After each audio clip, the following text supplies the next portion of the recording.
ഇന്നൊരു ചോക്ലേറ്റ് കേക്കിനെ കുറച്ച് കാര്യങ്ങളാണേ.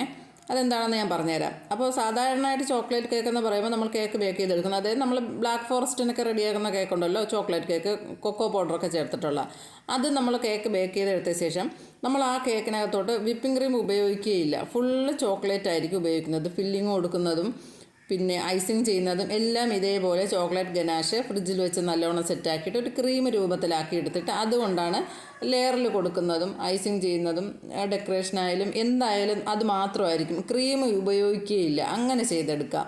ഇല്ലെങ്കിൽ രണ്ട് രീതിയിൽ ചെയ്യാൻ പറ്റും. കുറച്ച് നമുക്ക് വിപ്പിംഗ് ക്രീമും ഉപയോഗിക്കാം, കുറച്ച് ചോക്ലേറ്റ് ഗനാഷ് ഉപയോഗിക്കാം. അങ്ങനെയും ചെയ്തെടുക്കാം. അപ്പോൾ ഞാൻ ഇവിടെ രണ്ടും കൂടി ചേർത്തിട്ടുള്ളതാണ് ചെയ്തെടുക്കുന്നത്. ചോക്ലേറ്റ് മാത്രം ആകുമ്പം ഒരുപാട് അതിൻ്റെ ഒരു ടേസ്റ്റ് മാത്രമായിരിക്കും. അതെല്ലാവർക്കും അങ്ങ് ഇഷ്ടപ്പെടണമെന്നില്ല.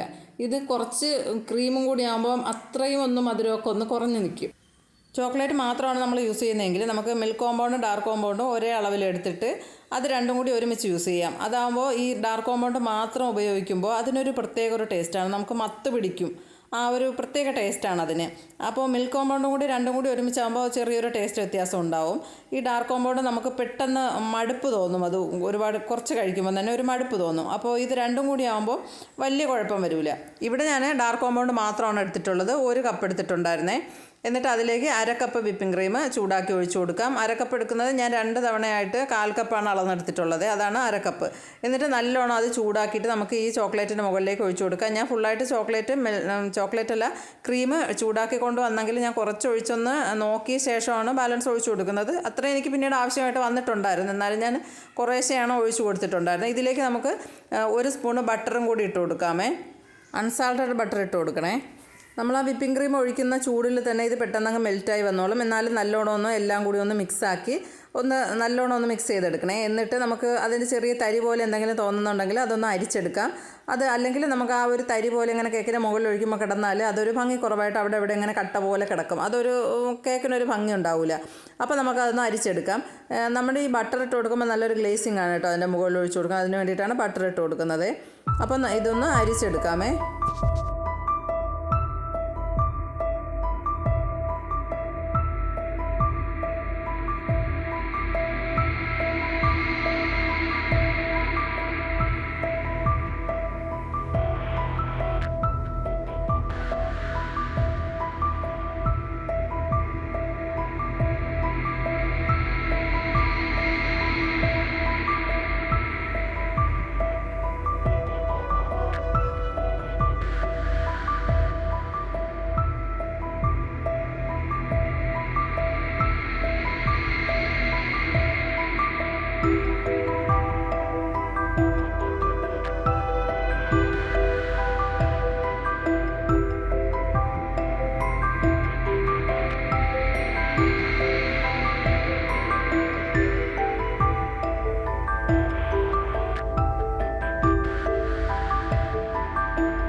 കേക്ക് ഞാൻ നേരത്തെ തന്നെ റെഡിയാക്കി ഫ്രിഡ്ജിൽ വെച്ചിട്ടുണ്ടായിരുന്നു.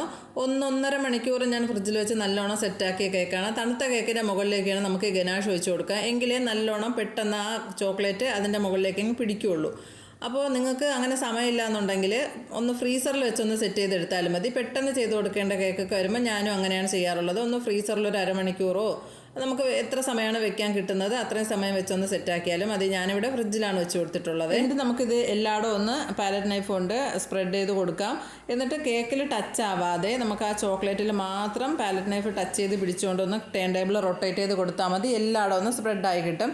തണുത്ത കേക്ക് ആയതുകൊണ്ട് തന്നെ പെട്ടെന്ന് തന്നെ ഇതങ്ങ് പിടിക്കും. പക്ഷേ എനിക്ക് പറ്റിയ അബദ്ധം എന്താണെന്നറിയോ, സൈഡ് ഭാഗം ഒന്ന് ഫിനിഷ് ചെയ്ത് കൊടുത്തിട്ട് നമ്മൾ ക്രീം ചെയ്യുമ്പോൾ സാധാ സൈഡ് ഫിനിഷ് ചെയ്ത ശേഷം മുകൾ ഭാഗം ഒന്ന് നീറ്റാക്കി കൊടുക്കൂലേ, അതേപോലെ ഞാൻ വീണ്ടും പാലറ്റ് നൈഫ് കൊണ്ട് മുകളിലൊന്ന് സ്പ്രെഡ് ചെയ്ത് കൊടുത്തപ്പോഴത്തേക്കും അത് ആ അടയാളം അങ്ങനെ കാണാനുണ്ടായിരുന്നു. തണുത്ത കേക്ക് ആയതുകൊണ്ട് തന്നെ പെട്ടെന്ന് ചോക്ലേറ്റ് അതിലേക്ക് അങ്ങ് പിടിച്ചിട്ടുണ്ടായിരുന്നു. പിന്നീട് ഞാൻ രണ്ടാമത് നൈഫ് ഇതേപോലെ വെച്ച് കൊടുത്തപ്പോൾ അതിൻ്റെ അടയാളം അതിൻ്റെ മുകളിൽ കാണാനുണ്ടായിരുന്നു. പിന്നെ ഞാൻ പെട്ടെന്ന് തന്നെ കുറച്ച് ചോക്ലേറ്റും കൂടി അതിൻ്റെ മുകളിൽ ഒഴിച്ചൊന്ന് സ്പ്രെഡ് ചെയ്ത് കൊടുത്തപ്പോൾ അതൊന്ന് റെഡിയായി കിട്ടിയിട്ടുണ്ടായിരുന്നു. പിന്നെ ഈ ചോക്ലേറ്റ് ഗനാഷ് ഒഴിച്ചിട്ടുള്ള കേക്ക് ചെയ്യുമ്പോൾ എപ്പോഴും കുറച്ച് കൂടുതൽ ഗനാഷ് ചെയ്ത് വെക്കണം. അതായത് നമുക്ക് തികയാതെ വരരുത്. കേക്കിൽ ഒഴിക്കുമ്പോൾ നമ്മൾ രണ്ടാമത് ചെയ്ത് അതിൻ്റെ മുകളിൽ കൊണ്ടുവന്ന് ഒഴിക്കുകയാണെങ്കിൽ അത് രണ്ടും രണ്ടായിട്ട് തന്നെ കാണിക്കും. അത് കേക്കിൻ്റെ ഒട്ടും ഒരു ഭംഗി ഉണ്ടാവില്ല കേക്ക് കാണാൻ. അപ്പോൾ അത് ഫിനിഷ് ചെയ്തെടുക്കാനും നല്ല ബുദ്ധിമുട്ടുണ്ടായിരിക്കും. അപ്പോൾ അതുകൊണ്ട് കുറച്ച് കൂടുതൽ വന്നെന്ന് വിചാരിച്ചിട്ട് കുഴപ്പമൊന്നുമില്ല. നമുക്ക് ബാലൻസ് വരുന്നത് നല്ലൊരു ടിന്നിനകത്തിട്ട് അടച്ച് നല്ല ടൈറ്റായിട്ട് അടച്ച് ഫ്രിഡ്ജിൽ വെച്ച് കഴിഞ്ഞാൽ നമുക്ക് പിന്നെ വരുന്ന ഓർഡേഴ്സിനെല്ലാം നമുക്ക് കുറച്ചേ ബാലൻസ് വന്നോളെങ്കിൽ അത് നമുക്ക് ഏതെങ്കിലും ഒരു കേക്കിൽ ചെറിയൊരു ഡിസൈനൊക്കെ കൊടുത്ത് ഉപയോഗിക്കാൻ പറ്റും. അപ്പോൾ അതുകൊണ്ട് കുറച്ച് കൂടുതൽ ചെയ്തെടുക്കണം. ഞാനും ഇവിടെ കുറച്ച് കൂടുതൽ ചെയ്തെടുത്തിട്ടുണ്ട്. പക്ഷേ എനിക്ക് ആ ചോക്ലേറ്റ് തന്നെ ഇതിനകത്ത് ചെറിയൊരു ഡിസൈൻ വർക്കും കൂടെ ഉണ്ട്. അതുകൊണ്ട് പിന്നെ എനിക്ക് കുഴപ്പമില്ല. ബാലൻസ് വന്നാലും പിന്നെ നമുക്ക് യൂസ് ചെയ്യാം. അപ്പോൾ കേക്ക് കണ്ടില്ലേ, നിങ്ങൾക്ക് കാണുമ്പോൾ തന്നെ മനസ്സിലാവും നല്ല തണുത്ത കേക്ക് ആയതുകൊണ്ട് ആ ചോക്ലേറ്റ് നല്ലോണം അതിൽ തന്നെ അങ്ങ് പിടിച്ചിട്ടുണ്ടായിരുന്നേ. എന്നിട്ട് എനിക്ക് ഇതേപോലെ കുറച്ച് ബാലൻസ് വന്നിട്ടുണ്ടായിരുന്നത് ഞാൻ ഫ്രിഡ്ജിൽ വെച്ച് നല്ലോണം ഒന്ന് സെറ്റാക്കുന്നുണ്ട്. എനിക്കത് കുറച്ച് ഒരു ഡിസൈൻ ഇതിൻ്റെ മുകളിൽ ചെയ്യാൻ വേണ്ടിയിട്ട് ഒന്ന് സെറ്റായി കിട്ടണം, നല്ലപോലെ ഒന്ന് കട്ടിയായി കിട്ടണം. അതിന് വേണ്ടിയിട്ട് ഞാനത് അടച്ചൊന്ന് ഫ്രിഡ്ജിൽ വെച്ച് കൊടുക്കുന്നുണ്ട്. ഇപ്പോഴും നല്ല തണുത്ത കേക്കിലേക്ക് മാത്രമേ ഈ ഗനാഷ് ഒഴിച്ച് കൊടുക്കാൻ പാടുള്ളൂ കേട്ടോ. ഇല്ലെങ്കിൽ അത് കേക്ക് പിടിച്ചെടുക്കാതെ, അതായത് ഗനാഷ് പിടിച്ചെടുക്കാതെ ഇങ്ങനെ കേക്കിൻ്റെ മുകളിൽ കൂടി ഇത് ഒലിച്ചിങ്ങനെ താഴത്തേക്ക് ഇങ്ങനെ വന്നുകൊണ്ടേയിരിക്കും. എത്ര നമ്മൾ ബോർഡ് ക്ലീൻ ചെയ്ത് കൊടുത്താലും അത് വീണ്ടും വീണ്ടും ഇങ്ങനെ വന്നുകൊണ്ടേയിരിക്കും. അപ്പോൾ നല്ല തണുത്ത കേക്കാണെങ്കിൽ ചോക്ലേറ്റ് പെട്ടെന്ന് തന്നെ ആ കേക്ക് പിടിച്ചങ്ങ് എടുത്തിട്ട് നല്ല സെറ്റായി ഇരുന്നോളും. ഒന്നുകിൽ കേക്ക് തണുക്കാത്തത് കൊണ്ട്, ഇല്ലെങ്കിൽ നമ്മൾ ഗനാഷ് നല്ല ലൂസായി പോയാലും അതേപോലെ ഇങ്ങനെ വന്നുകൊണ്ട് ഇരിക്കും. കേക്ക് അത് പിടിച്ചെടുക്കൂല നല്ല ലൂസായി പോയി കഴിഞ്ഞാൽ. അതൊരു അളവുണ്ട്, ആ അളവനുസരിച്ച് ചെയ്താൽ മതി. അപ്പോൾ കറക്റ്റ് കൺസിസ്റ്റൻസി ആണെങ്കിൽ നമുക്ക് കേക്ക് കറക്റ്റായിട്ട് അങ്ങ് പിടിച്ചെടുക്കും. അപ്പോൾ നമുക്ക് ബാക്കി ഡിസൈൻ എല്ലാം ചെയ്യാൻ പെട്ടെന്ന് തന്നെ ചെയ്തെടുക്കാൻ പറ്റും. പിന്നെ ചോക്ലേറ്റിൻ്റെ അംശമൊക്കെ അവിടെ വന്നിട്ടുള്ളതുകൊണ്ട് നല്ലോണം ഉറുമ്പ് പെട്ടെന്ന് തന്നെ വരുന്നുണ്ടായിരുന്നു. അപ്പോൾ ഞാൻ വിചാരിച്ചു ആ കേക്ക് സെറ്റാകുന്ന സമയം കൊണ്ട് അതെല്ലാം ഒന്ന് കഴുകി വൃത്തിയാക്കി അവിടെയും കുറച്ചൊന്ന് നീറ്റാക്കി കൊടുത്ത ശേഷം പിന്നെ അടുത്ത് ചോക്ലേറ്റ് ചിപ്സ് ഒട്ടിച്ച് കൊടുക്കാമെന്നേ. അപ്പോൾ അതുകൊണ്ട് അതെല്ലാം ഒന്ന് കഴുകി എടുക്കുന്നുണ്ട്.